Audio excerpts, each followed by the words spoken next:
திருச்சிற்றம்பலம் தில்லையம்பலம் தென்னாடுடைய சிவனை போற்றி எந்நாட்டவருக்கும் இறைவா போற்றி. அனைவருக்கும் வணக்கம்.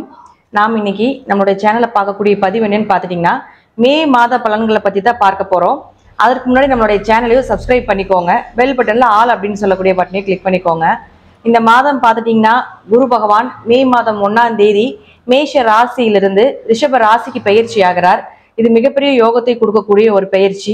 குரு அப்படின்னு சொல்லக்கூடியவர் காலபுருஷனுக்கு தனம் அப்படின்னு சொல்லக்கூடிய 2ஆம் இடத்துக்கு வரார். எல்லாருக்குமே ஓரளவு நல்லா இருக்கக்கூடிய பயிற்சியாக இருக்கும் அப்படிங்கிறதையும் இப்போ இந்த மே மாதம் அப்படிங்கிறது பாருங்க, சனி பகவான் நல்ல இடம் அப்படின்னு சொல்லக்கூடிய ஆட்சி வீட்டில் இருக்கார். அதே போல செவ்வாய் ராகு சேர்க்கை அப்படிங்கிறது ஒரு மைனஸாக இருந்தாலும் ஒவ்வொரு ஜாதகத்துக்கு ஒரு யோகத்தை கொடுக்கக்கூடிய அமைப்பிலும் இந்த செவ்வாய் ராகு சேர்க்கை இருக்கு. அதே போல சூரியன் அப்படின்னு சொல்லக்கூடியவர் 14ஆம் தேதி வரைக்கும் உச்சத்துல இருக்கிறதுனாலையும் இந்த கிரக சேர்க்கை எல்லாமே சேர்ந்து நம்மளுடைய ஒவ்வொரு ஜாதகத்துக்கும் எப்படி இருக்கும் அப்படிங்கிறதையும் முழு பலனாக நாம இந்த பதிவுல பார்க்கலாம். மிதுன ராசிக்குண்டான மே மாத பலன்களை பத்தி பார்க்கலாம். மிதுன ராசிக்கு பாருங்க, இந்த மாதம் உங்களுடைய ராசி அதிபதினு சொல்லக்கூடிய புதன் அவரே 4ஆம் அதிபதியும் ஆகிறார். அவர் 10ஆம் தேதி வரைக்கும் நீசமாகிறார், நீச நிலையில் இருக்கார். 10ஆம் தேதிக்கு மேலதான் 11ஆம் வீட்டுக்கு வரார். அதனால மிதுன ராசி நேயர்கள் 10ஆம் தேதிக்கு மேல எந்த பிளானிங்காக இருந்தாலும் செயல்படுத்துங்க.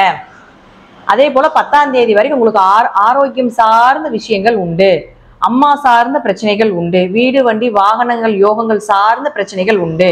அதனால மிதுன ராசிக்காரர்கள் 10ஆம் தேதிக்கு மேல உங்களுக்கு அதிக லாபங்கள் வரக்கூடிய ஒரு அமைப்பு உண்டு. ஏன்னா 11க்கு வரார், லாபஸ்தானத்துக்கு வரார். அப்போ 4ஆம் அதிபதினு சொல்லக்கூடியவரும் 11ஆம் வீட்டுல நிக்கிறதுனால கண்டிப்பாக 11ஆம் தேதிக்கு மேல உங்களுக்கு நல்ல பீரியட் அப்படிங்கிறது உண்டு. அடுத்து உங்களுடைய 3ஆம் அதிபதினு சொல்லக்கூடிய சூரியன் பாருங்க, இப்போ இருக்கக்கூடிய வீடு உங்களுடைய ராசிக்கு 11ஆம் வீட்டுல இருக்கார், உச்சத்துல இருக்கார். 3ஆம் அதிபதி உச்சத்துல இருந்ததுன்னா உங்க கூட பிறந்தவர்கள் மூலமாக ஏதாவது ஒரு விஷயங்கள் கண்டிப்பா நடக்கும். அதே போல முயற்சி கைவிடாம செய்யக்கூடிய ஒரு அமைப்பு நிச்சயமாக ஏற்படும். அடுத்தது பாருங்க, அவர் 12க்கு போயிடுவார். அப்போ விபரீத ராஜயோகம் அப்படிங்கிறது நிச்சயமாக ஏற்படும். அடுத்து உங்களுடைய 3ஆம் அதிபதி அப்படின்னு சொல்லக்கூடிய சூரியன் உங்களுடைய ராசிக்கு 14ஆம் தேதி வரைக்கும் 11ல இருக்கிறார். அப்போ லாபத்தை அள்ளி கொடுக்கக்கூடிய காலகட்டங்கள். எப்படி இருந்தாலும் பாருங்க, ராசி அதிபதி மறையிறதுனால முயற்சிகள் கொஞ்சம் தடையாகலமே தவிர ஏதாவது ஒரு வழியில உங்களுக்கு லாபங்கள் வந்துகிட்டே இருக்கும் அப்படிங்கறது அமைப்பு. அடுத்து உங்களுடைய சூரியன் 14ஆம் தேதிக்கு மேல 12க்கு வரார். அப்போ மறைவு ஸ்தானாதிபதி மறைகிறார். அப்போ விபரீத ராஜயோகம் நிச்சயமாக ஏற்படுத்தி கொடுப்பார். நிச்சயமாக இந்த காலகட்டங்கள்ல 14ஆம் தேதிக்கு மேல உங்களுடைய விஷயங்கள் எல்லாமே உங்களுக்கு சாதகமாக வர்றதுக்குண்டான வாய்ப்பையும் ஏற்படுத்தி கொடுக்கும். அது மட்டும் இல்லாம உங்களுக்கு சூரியன் குரு சேர்க்கை அப்படிங்கிறது கொஞ்சம் பெயர் புகழ் மதிப்பு அப்படிங்கறத கொஞ்சம் நிச்சயமாக ஏற்படுத்தி கொடுப்பதற்குண்டான வாய்ப்புகள் உண்டு. அடுத்து உங்களுடைய ராசிக்கு 5 மற்றும் 12ஆம் அதிபதினு சொல்லக்கூடிய சுக்கிர பகவான். இந்த சுக்கிர பகவான் பாருங்க, உங்களுடைய ராசிக்கு 11ல இருக்கார் 19ஆம் தேதி வரைக்கும். 5ஆம் அதிபதி 11ல இருந்தால் குழந்தைகள் மூலமாக லாபங்கள், குல தெய்வத்தினுடைய அனுகிரகம் கிடைக்கும். அதே போல 5 கூடையவர் 11ல இருந்தா குடும்பத்திற்கு தேவையான பொருட்கள், குடும்பத்துக்கு என்னெல்லாம் அவங்க ஆசைப்படுறாங்களோ அதெல்லாம வாங்கி கொடுக்கக்கூடிய காலகட்டங்களாக இருக்கும் அப்படிங்கிறதுல மாற்றமே இல்லை. அடுத்தது அவரும் 12க்கு போறார். அடுத்தது உங்களுடைய ராசிக்கு 6 மற்றும் 11ஆம் அதிபதினு சொல்லக்கூடிய செவ்வாய் பாருங்க, உங்களுக்கு ராகுவோட சேர்ந்து 10ல நிக்குது. அப்ப 6ஆம் அதிபதி ராகுவோட சேர்ந்ததுன்னா கடன் நோய் வம்பு வழக்குகள் இருக்கும், அதுல கொஞ்சம் கவனமா இருங்க. அப்ப 11ஆம் அதிபதினு சொல்லக்கூடிய செவ்வாய் 10ல இருக்கிறதுனால இந்த காலகட்டங்கள்ல தொழில் சார்ந்த எந்த விஷயத்திலையும் புதியதாக எதையும் தலையிட வேண்டாம்.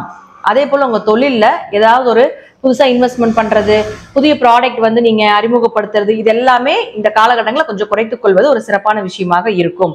அடுத்து உங்களுக்கு குரு பகவான், குரு பாருங்க 7 குடையவராகி 12ல மறையிறது. பாதகாதிபதி மறைகிறார், யோகம் தான்.